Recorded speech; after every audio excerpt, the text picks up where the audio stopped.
KL Rahul. जी हाँ दोस्तों, एक ऐसा खिलाड़ी जो कभी ट्रोल के नाम से जाना जाता था, आज वो भारत का सबसे बड़ा खिलाड़ी बन चुका है। जी हाँ दोस्तों, मैं झूठ नहीं बोल रहा हूँ।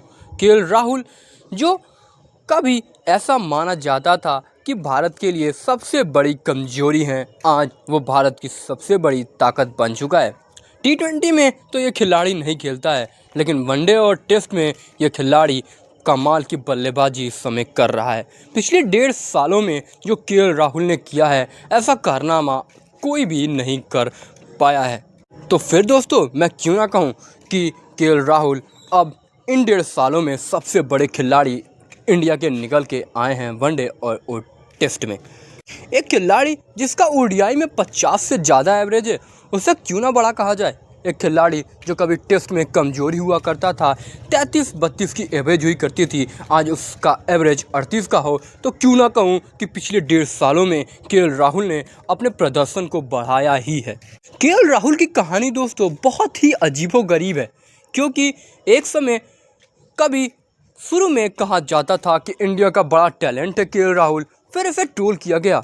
मुझे वो 2019 का वर्ल्ड कप याद है, जब उन्हें स्ट्राइक रेट से ट्रोल किया गया, और 2023 का वो फाइनल वो कोई नहीं भूल सकता दोस्तों। सब कहते हैं कि केएल राहुल उसके गुनहगार है, लेकिन अगर आप सही से देखें तो आखिर में उस मैच में कोई और तो खेल भी नहीं पाया था ना दोस्तों, सिर्फ केएल राहुल ने वो बल्लेबाजी की थी। तो क्यों कहते हैं केएल राहुल बेकार उस दिन खेले, क्यों केएल राहुल की वजह से हम लोग वर्ल्ड कप हारे, ये गलत है। केएल राहुल ने उस दिन शानदार बल्लेबाजी की। 110 गेंदों में वो 66 रन की पारी स्लो जरूर थी, लेकिन उस पारी की बदौलत ही भारत 240 के स्कोर पर पहुंच पाया और कुछ हद तक फाइट कर पाया। अगर ट्रेविस हेड ने उस मैच में रन नहीं बनाया होता तो शायद केएल राहुल उस मैच के सुपरस्टार होते। जी हाँ दोस्तों, आप सोचिए, यदि ट्रेविस हेड ने रन नहीं बनाया होता तो टीम इंडिया जीत जाती, और वो 66 की पारी एक गोटेड पारी कही जाती कि केएल राहुल ने क्या बेहतरीन बल्लेबाजी की है। लेकिन ट्रेविस हेड की उस पारी ने उनको ट्रोल करा दिया।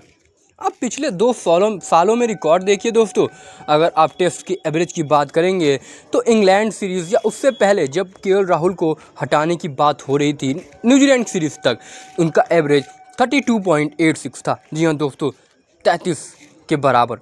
लेकिन आज अफगानिस्तान के खिलाफ शतक मार के केएल राहुल का एवरेज 37 के बराबर हो गया है, यानी कि 5 ज़्यादा। बहुत बड़ी चीज़ होती है दोस्तों टेस्ट क्रिकेट में, क्योंकि केएल राहुल ने मैचेस भी तो ज़्यादा खेले हैं। केएल राहुल के मैचेस आज 68 हो चुके हैं, तो मैचेस के अनुसार तो उन्होंने अपने एवरेज को बहुत ही ज़्यादा बढ़ाया है, और इसी के कारण केएल राहुल एक बड़ी चीज़ है।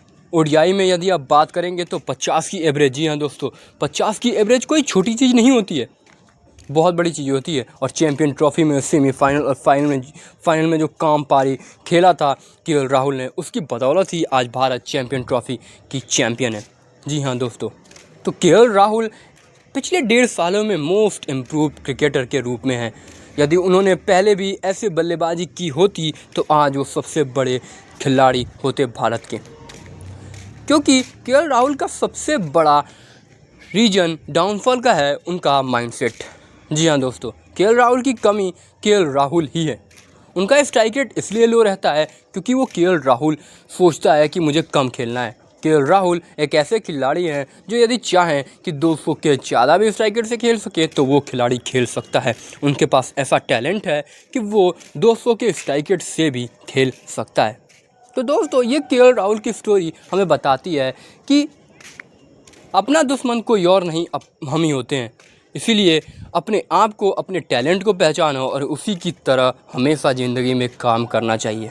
तो दोस्तों, ये थी वीडियो की आखिरी सब।